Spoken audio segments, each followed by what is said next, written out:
Ating pong pag-aralan po ngayon yung overview po ng dengue fever.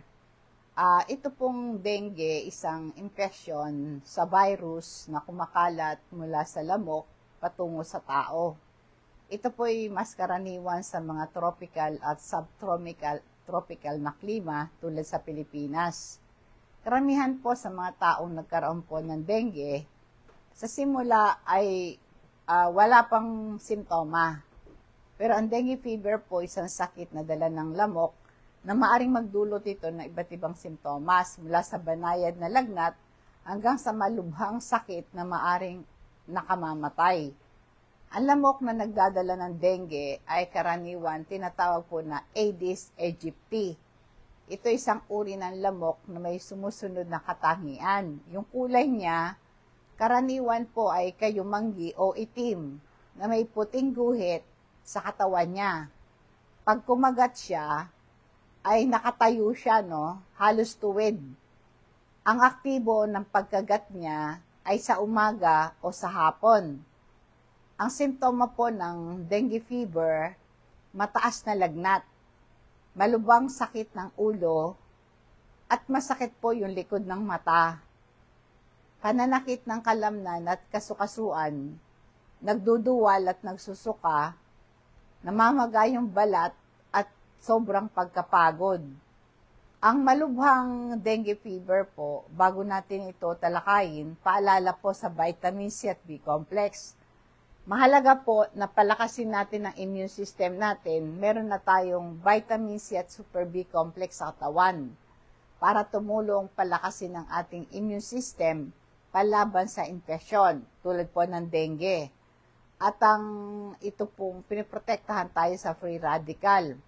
Tumutulong po kasi ang vitamin C sa production ng collagen, isang protina na mahalaga sa kalusugan ng ating balat, ugat, buto, at saka ng ating daluyan ng dugo.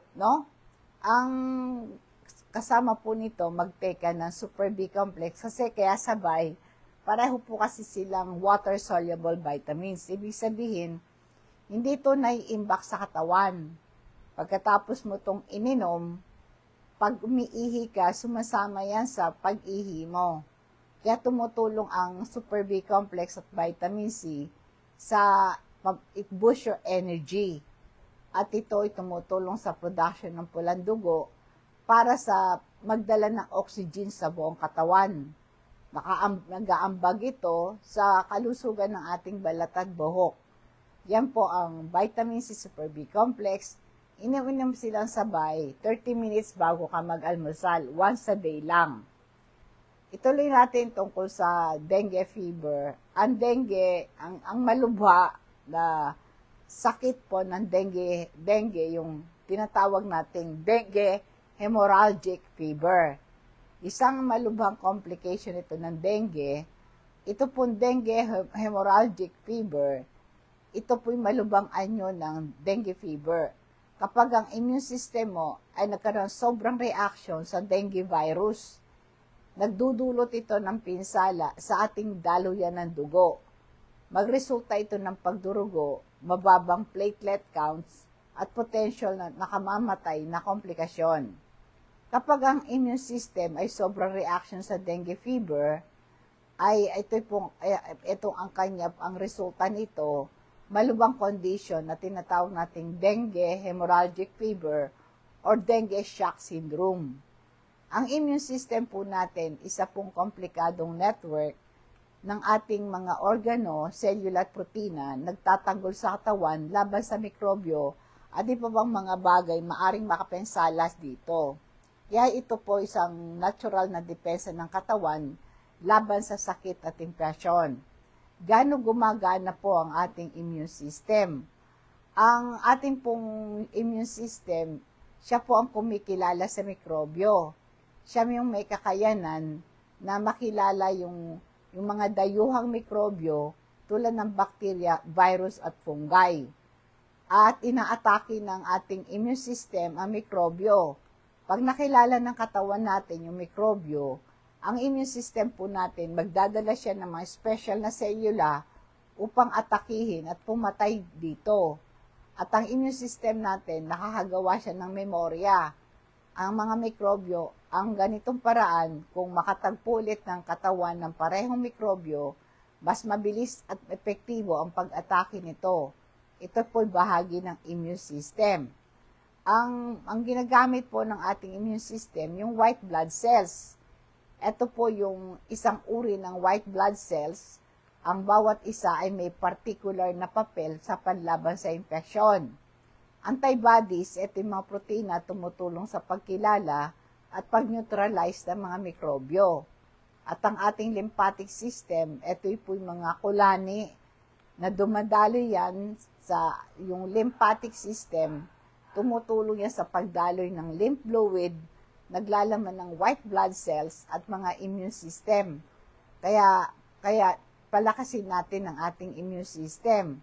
Malusog na pagkain, kumain ka ng mayaman sa vitamin at mineral. Kaya sabi ko nga, kung may naka-stock tayong Super B complex at vitamin C sa katawan, malusog ang ating katawan sa paglaban sa anumang uri ng mikrobyo na pumapasok sa katawan. Ang regular na exercise, like walking exercise, paglalakad, pampalakas ng immune system yan. Ganon din meron kang sapat na oras na tulog. Pag lagi kang puyat, kulang ka sa pagkain, kulang ka sa exercise, hihina ang immune system mo. At saka ang stress ay nakakapinsala sa aming immune system. Kaya pagka ikaw ay pagod, stressful ang buhay mo, tapos di ka nag-exercise, di ka natutulog ng maaga, hindi ka pa kumakain ng tamang pagkain, pag sinalakay ka ng sakit, dadapuan ka at mapipinsala ang katawan mo. Kaya po yung pagpapabakuna, itong pagbabakuna ay isang mahalagang paraan upang maprotekta ng sarili laban sa mga sakit. Ito po yung mga pag-aalaga ng ating kalusugan, ito recommended dito ng mga eksperto para palakasin ang ating immune system, protektan ng ating sarili laban sa sakit. Ano po bang nangyayari pagka overreact ang iyong immune system? Di ba sabi ko, palakasin ang immune system. Pero pag sumobra ang nag-overact masyado yung ating immune system, magiging sobra siyang aktibo dahil nga po sa paglaban sa dengue fever. Pag masyado siyang aktibo sa paglaban sa dengue fever, ito po yung maaaring posibilidad na magkaroon po ito ng pagtagas sa daluyan ng dugo. Maaaring masira ang maliit na daluyan ng dugo, magkaroon ng pagdurugo sa ibang bahagi ng katawan. Bababa yung platelets mo, ito yung selula ng dugo, tumutulong sa pagdigil ng pagdurugo. Pag bumaba yung platelets, mas mahirap sa katawan na pigilan yung pagdurugo, no? Tapos bababa pa yung presyon ng dugo mo kasi ang pagtagas ng dugo at mababang bilang ng platelets, magdudulot ito ng low blood pressure. Ahantong ito sa shock. Ang simptomas po ng dengue, inuulit ko, masakit ang tiyan. Malala kumpara sa normal na sakit na nararamdaman ng dengue. Paulit-ulit na pagsusuka. At saka yung pagdurugo sa ilong, sa gilagid, ay iba pang bahagi ng katawan. Matinding pagkapagod at panlalata ang mararanasan mo. At magiging restless ka at hindi ka mapakali. Mabilis yung nahirapan ka huminga. Kaya ito po yung bakit mapanganib ang dengue hemorrhagic fever. Kaya ito pong hemorrhagic fever na to, pwedeng mag-cause ito ng kamatayan. So, paano mo maiiwasan ng ganitong komplikasyon ng dengue? Dapat maagang pagsusuri. Kapag meron ka ng simptoma ng dengue, kumonsulta agad sa doktor at dapat gamutin ka na kaagad. Iwasan mo na kagating ka ng lamok. Para maiwasan po yung kagat ng lamok ng dengue, kailangan po ay meron kayong bakuna laban dito. At saka inuulit ko po, ang dengue fever, ito po, yung dengue hemorrhagic fever, ang unang mararamdaman mo dyan, sakit ng tiyan. Paulit-ulit na pagsusuka. Tapos, meron kang pagdurugo. tapos hirap kang huminga, nanghihina ka, sobrang parang pagod na pagod ka, at saka lagi kang balisa, at saka yung balat mo malamig at parang basa-basa. Ito'y sinyalis ng shock. Meron kang dugo sa suka o dumi, isang malinaw tanda ng pagdurugo sa loob. Meron kang matinding pagkauhaw. Maring nagdulot ang matinding pagkauhaw, isa sa karaniwang simptoma ng dengue dahil sa pagkawala ng maraming likido sa katawan.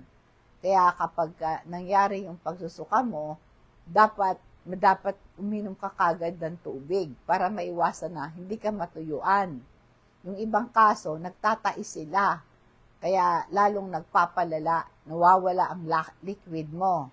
Dahil sa lagnat, dahil sa dengue, nilalagnat ka, maglalabas ka ng maraming pawis. Kaya nawawalan ka ng tubig, electrolyte. Kaya dapat uminom ka ng Gatorade, no? Para ma-stabilize yung electrolyte mo. Inom ka ng inom lagi ng tubig. Ang dengue hemorrhagic fever, nagkakaroon ka ng pagdurugo sa loob. Kaya marami kang liquid na nawawala. Bababa ang presyon ng dugo mo. At magresulta ito ng pagbaba ng presyon. Ang malang kaso, pwede kang ma-shock. Kasi pag nawalan ka ng liquid sa katawan, magdudulot ng shock. Isang mapanganib na condition, kailangan po ito ng agarang atensyon. Ang ating pong bato, iba pang mahalagang katawan natin, yung ating internal organ, pag walang sapat na tubig na natatanggap, ay maaring magdulot nito ng kidney problem. Para maiwasan po ang matinding pagkauhaw sa mga pasyente, mahalagang panatilihin mong umiinom ka ng tubig, maraming tubig. Merong oral rehydration, ORS, iba pang mga likidong inumin. Nasabi ko po yung Gatorade, inumin mo yon.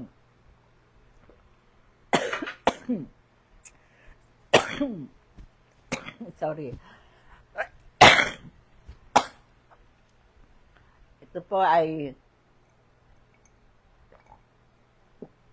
Ito pong pag-iiwas sa inuming may caffeine at alcohol. Itong inumin na to ay nagpapalala, no? Nagpapalala po ito sa dehydration. Mahalagang kumonsulta ka sa doktor upang masuri ang dengue mo. Tumanggap ka ng tamang gamot.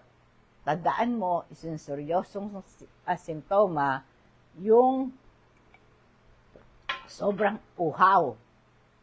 Tapos nakikita mo namumutla, nanginginig, malamig ang balat, bababa ang presyon ng dugo, nahihina ka. Kaya dapat agaran kang magpatingin. At meron po tayong paalala na at makakatulong po ang inyo pong kaalaman, natural, no? Sa loob ng bahay, sa mga may lagnat, pinupudasan. Importante po yan, no? Malaking tulong po yan. Kaya para maiwasan po natin yung pagka-dehydrated mo, no? Kaya kailangan po nito, merong fruit juices, no? Maaring pipino juice, calamansi juice, tapos mag-iinom lagi ng mga sabaw, no? Mga sabaw. Ang iniiwasan po kasi natin dito, pagka nawalan ka ng tubig, magkakaroon po ito ng epekto sa utak, puso at bato. At maaari itong magkaroon ng tinatawag na pagkawalan dahil nga sa sobrang pagdurugo mo, dahil sa hemorrhagic fever, pwede itong masira ang daluyan ng dugo mo. Kasi po ang virus fiber ang dengue fiber ay sanhi ng pinsala sa maliliit na daluyan ng dugo. Kaya tatagas ang dugo sa mga ugat nyo. Kaya magkakaroon ka ng pagdurugo sa ilong, sa gilagid, sa loob ng katawan. Bababa pa yung platelet counts mo. Ang platelets tumutulong para maiwasan ng bleeding. No? Pagka ito po ay at saka isa pang dahilan, kaya para ito'y maiwasan po dito, kaya importante talaga pag may dengue ka, pag ganito na, dapat nasa ospital ka. Kaya pag nagsisimula pa lang ang mga simptomas, sakit ng ulo, pagsusuka, masakit ang likod ng mata mo, masakit ang katawan mo, nanghihina ka, magpa-doktor ka na, magpa-admit ka na sa ospital. Yan po, wag nyo nang palalalain. Pagka ito'y pinalala, ay nako, magkaroon ito ng pagdurugo sa tiyan, sa bituka, sa utak. At maaring maluba ito at magkaroon ito ng tinatawag na shock, no? Sa dami ng dugo na maaring pwedeng mag-cause ito ng pagka-shock ng iyong utak at malalang kaso nitong dengue, maging sanhi ng kamatayan. Para maiwasan po itong pagdurugo, dapat maagang pagtuklas at gamutin agad. Maiwasan ng komplikasyon tulad ng pagdurugo. Pag-inom ng maraming tubig, makakatulong yan sa dami ng dugo na nagsisirculate at maiwasan ang maiwasan po yung sabi na nating death, no, kamatayan. Kaya nga po yung mga pagdurugo, isang seryosong komplikasyon ng dengue, dapat ito agad tugunan. Kaya ito pong sintoma na ito, huwag kayong mag-atubili na humingi agad ng medical attention. Paalala po sa ating crystal oil, isang maaring makatulong sa pagginhawa ng pamamaga ng rayuma, pananakit ng kalamnan, pag masakit ulo mo, nahihilo ka, nagsusuka ka, naduduwal ka, di ka makatulog. Yung aroma ng crystal oil, pampatulog yan. Pangalis din yan ng bara ng lalamunan, kati ng lalamunan, pagbarado ilong mo. Giginhawa yung paghinga mo. Pag masakit ang tiyan mo, pampakalmanti ng tiyan, magiginhawa ka sa kabag mo. Yung acidity mo, makokontrol mo din ang pagsusuka, pagduduwal. Ang crystal oil din po, hindi gusto ng lamok, yung amoy niyan, itataboy yan. At pagka nakagat ka, matanggal ang katik, pahiram ng crystal oil. Available po yan sa atin, sa Patnubay. Meron din tayong isang yung activated charcoal, isang itim na pulbos, na makukuha mo yan sa kahoy, baon ng nyog. Ito po ay ginagamit ng medisina. Libu-libong taon na po ang ginagamit ito. Meron siyang antibacterial properties. Pumapatay siya ng bakterya sa digestive system. Ito po ay maganda sa na food poison. Maganda rin po ito sa yung lasing na lasing. Maiwasan po yung epekto ng pagkalasing, yung overdose sa gamot. Pagka nagsusuka ka, taisuka ka, maganda rin po yung activated charcoal. Pampaginhawa ito ng bloating at gas. Sumisipsip ito ng gas at toxin sa bituka at nagpapabango ng hininga. Ito'y sumisipsip ng bakterya sa bibig, pampabango ng hininga. Malaking tulong po ito sa inyo. Kaya inuulit ko po, ang dengue, ang pinaka-complication nito, yung pagbaba ng platelet counts, kasi itong platelet kasi tumutulong ito sa pampigil ng pagdurugo.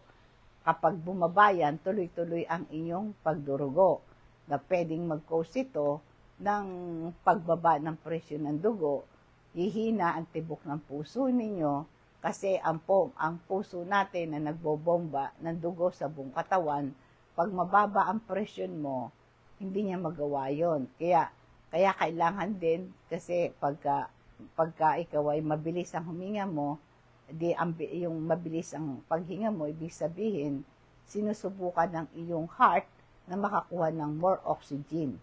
Kaya utak ay, pag wala siyang sapat na oxygen na makukuha, malilito ito. Pwede kang mawalan ng malay, maring mawalan ito ng buhay. Para maiwasan ng pagkabigla sa dengue, inuulit ko palaging inom ka lagi ng maraming tubig. Kapag kada suka mo, kada pinapawisan ka, tubig ng tubig, no? Kaya kailangan po nito, sundin mo ang tagubilin ng doktor. Mahalaga po na matiyak na mabilis kang gumaling.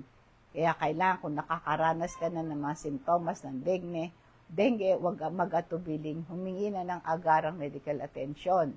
Kaya po yung mga pasyenteng na dengue, ito po ay dinidextrose, no?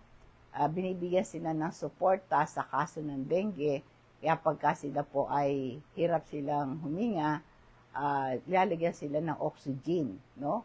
Kaya sa inuulit ko po, mahirap magkaroon ng dengue.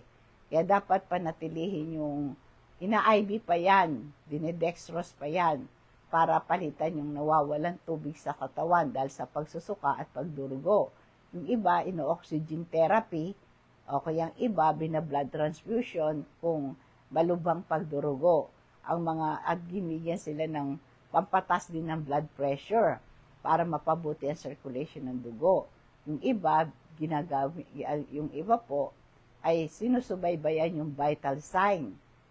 Tinitignan po nila yung blood pressure, yung heart rate, and oxygen saturation para matiyak ang makakuha ng sapat na oxygen at nutrients ang pasyente. Kaya nga po, ang ating pong kalusugan ay napakahalaga. Napakahalaga talaga yung mga nanay sa bahay, yung mga kasama sa bahay. Meron kayong alam na mga natural remedy na hindi yung pag wala kang alam, ang dami pong namamatay kaagad. Kaya nga, maraming namamatay dahil sa walang kaalaman. Kaya kailangan po, para hindi ito masave nyo yung pasyente, kailangan po meron kayong sapat na knowledge, yung home treatment sa bahay, di ba?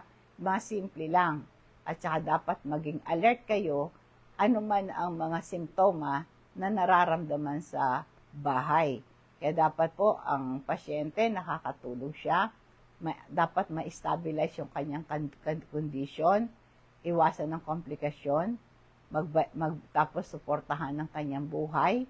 Kailangan po ay mapabuti yung diagnosis ng doktor. Kaya bigyan niyo po ng yung confidence, kasi nandyan po yung pagbabantay ng mga mahal sa buhay. Yung suporta na tinatawag, yung mahal sa buhay, suportahan niyo ang pasyente para siya po ay gumaling agad. Tandaan po, ang dengue, isang seryosong sakit. Magdulot ito ng malubhang komplikasyon. Kaya kung meron kayong mga nakilalang may dengue, huwag mag-atubiling humingi ng agarang medikal. Kaya po, inulit ko, iwasan nyo yung kagatang lamok, gumamit kayo ng insect repellent, magsuot kayo ng damit na mahabang manggas at pantalon, at matulog kayo sa mayroong mosquito net. Linisin ang paligid, alisin yung matubig na, lalo na po yung mga gulong ng tubig. May gulong, tapos may tubig doon, o kaya planggana, o anumang lalagyan na may tubig ulan, itapon nyo kagad. Kumonsulta kayo sa doktor agad kung meron ng lagnat at ibang simptoma ng dengue. At tandaan po, ang dengue isang seryosong sakit. Dapat ito'y agapan, magdudulot ito ng kamatayan. Kaya kayo po ay ito sana ay malaking may tutulong itong discussion natin na to tungkol sa dengue. Kaya inulit ko po, ang paggamot ay magtuon ka sa simptomas at pag-iwas ang komplikasyon. Kaya dapat magpahinga yung pasyente, mag-inom ng maraming tubig, at kailangan din po pabigyan ng pampakalmante tulad ng paracetamol. Iwasan mo lang yung aspirin kasi lalo kang magdurugo dyan. Paalala po sa omega-3 fatty acid, ito po'y maganda sa mga inflammation, ito mayroong magandang papel sa ating puso, iwas ang heart attack, pampababa ng cholesterol, triglycerides. Ito rin po'y magandang kalusugan sa utak. Maganda ito sa pagbawas ng panganib ng Alzheimer disease. Maganda rin ito pagbawas ng pamamaga sa katawan. Maganda rin po ito sa mata natin. Ipaalam niyo po sa akin kung interesado kayong magpa-deliver nito. Ibigay niyo po sa akin ng detail, yung pangalan niyo, yung address kasama yung barangay, pati yung CP number nyo, pa-deliver po natin yan sa rider, at ito po ay meron kayo cash on delivery. I-charge po sa inyo ang shipping fee, no? Tayo po ay dadako sa ating food for thoughts bilang pagwawakas.